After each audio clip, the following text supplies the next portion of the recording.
Voy a conversar ahora con el doctor Fernando Stefani, y no Stefani.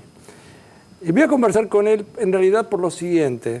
Digamos, podría dar una cantidad de razones, pero yo me anoté que me apuro a decir que el área de trabajo de Fernando es una de las más fascinantes. Si yo no fuera matemático, creo que me interesaría muchísimo hacer lo que hace él. Es lo que se llama bionanociencias, ¿es así? Sí. ¿Está bien? Está bien. ¿Porque vos no le dirías eso? Sí. Yo vengo más del lado de las nanociencias. De las nanociencias. Sí, de la física y la física aplicada. Pero en la escala nanométrica se combinan, ¿no?, las funciones biológicas, los tamaños de estructuras subcelulares y los nanomateriales. Entonces ahí es donde surge un panorama de oportunidades muy interesantes para estudiar problemas biológicos con herramientas de la nanotecnología y al mismo tiempo manipular procesos biológicos con estos nanomateriales. Porque el asunto, yo lo veo así, históricamente, yo ya soy un tipo mucho más mayor que vos, lo que uno hacía era empezar de lo macro, iba reduciendo, tratando de buscar las partículas elementales, en fin, claro, etc. Sí. Pero siempre era, digamos, tratar de ver de qué estaba compuesto y tratar de llegar al pedacito más chiquitito. Y después descubrir qué es lo que lo mantenía pegado, en todo caso. Exacto, esa es la física fundamental. Esa es la física.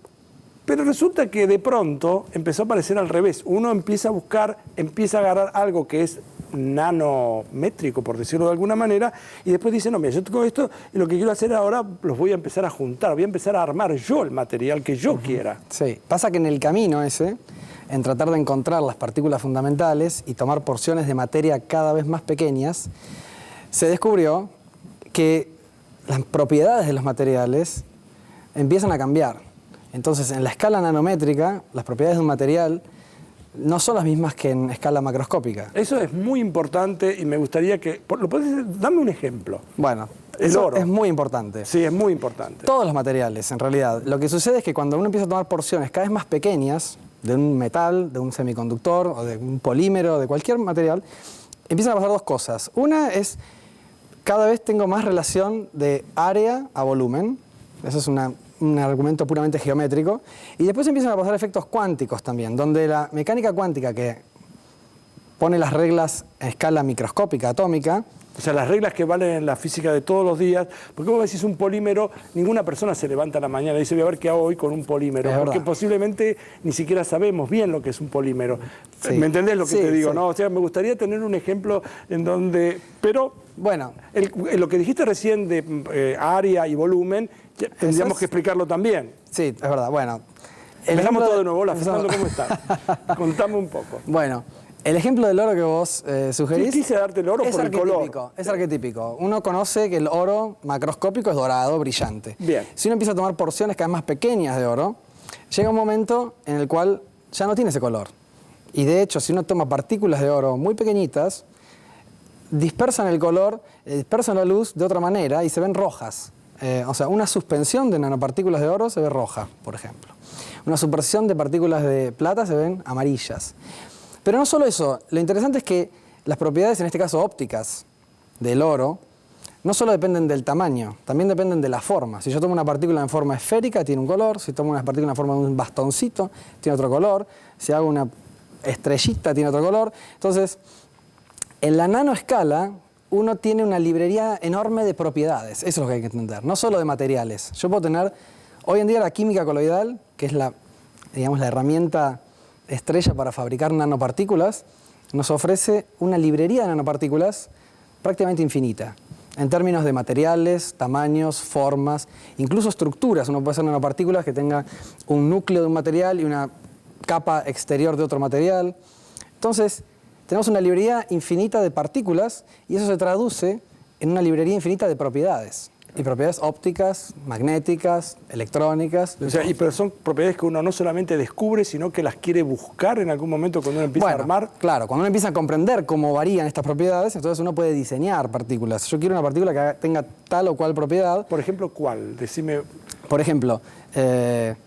para poner un ejemplo concreto, algo... como cuando vos llegás a tu laboratorio y decís, a mí me gustaría poder ser capaz de generar un material que todavía no siquiera tiene nombre, porque después lo vas a nombrar más adelante. No, hoy en día ya están... ¿Todos? Sí, yo creo que hoy las bases de la nanotecnología ya están entendidas.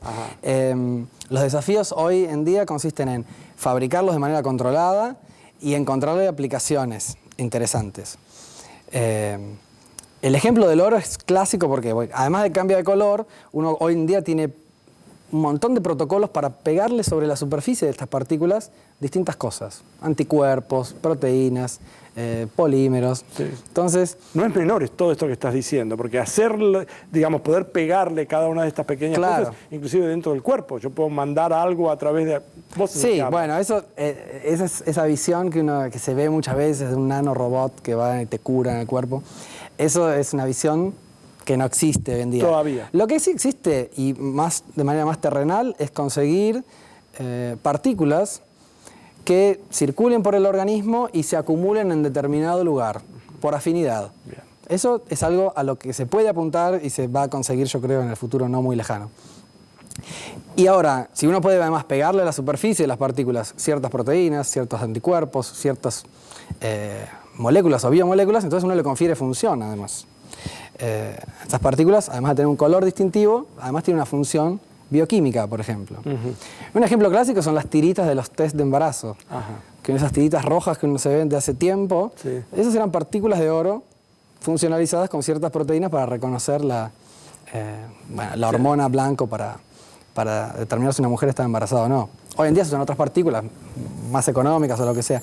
Pero lo que quiero decir con esto es que la nanotecnología no es nueva. O sea, la venimos desarrollando desde hace mucho tiempo y cada vez se abren más panoramas interesantes. ¿Cuál es tu objeto de estudio hoy? Pues llegas a tu laboratorio hoy, Sí. ¿qué estás pensando? Hoy, ¿Qué estás discutiendo? ¿Y con quiénes? En mi laboratorio... En el Cibión. En el Cibión. Decí qué es el Cibión. El Cibión es un centro que se creó recientemente, hace unos 4 años, que se llama Centro de Investigaciones en Bionanociencias. Funciona en el Polo Científico Tecnológico de las ex Bodegas Giol, ahí en Palermo, Pacífico. Y es un centro donde reunimos investigadores de distintas disciplinas con esta idea, la idea de aplicar herramientas de la nanotecnología a resolver preguntas biológicas y a manipular procesos biológicos. Ahí funcionan en este momento 8 grupos de investigación de distintas disciplinas. Síntesis de moléculas orgánicas, síntesis de materiales mesoscópicos. ¿Materiales? Mesoscópicos, o sea, materiales estructurados en escala nano y microscópica. ¿Eso se llaman mesoscópicos? Sí, se les suele decir así. Ajá. Síntesis, también modificación de proteínas. Hay otros grupos que trabajan con espectrometría de masa y resonancia magnética nuclear para analizar muestras complejas, metabolitos, cuantificar metabolitos en muestras de tejidos y fluidos de pacientes, que se llama metabolómica. Y después está mi grupo y otro más que trabajamos en métodos ópticos para manipular moléculas individuales y nanopartículas individuales. ¿Te puedo interrumpir ahí, Sí. pedirte que hagamos una pausa? Vamos a un corte e inmediatamente después volvemos. Necesito hacerlo, aparte, espero que estés de acuerdo. Y enseguida volvemos para seguir conversando con Fernando Stefani.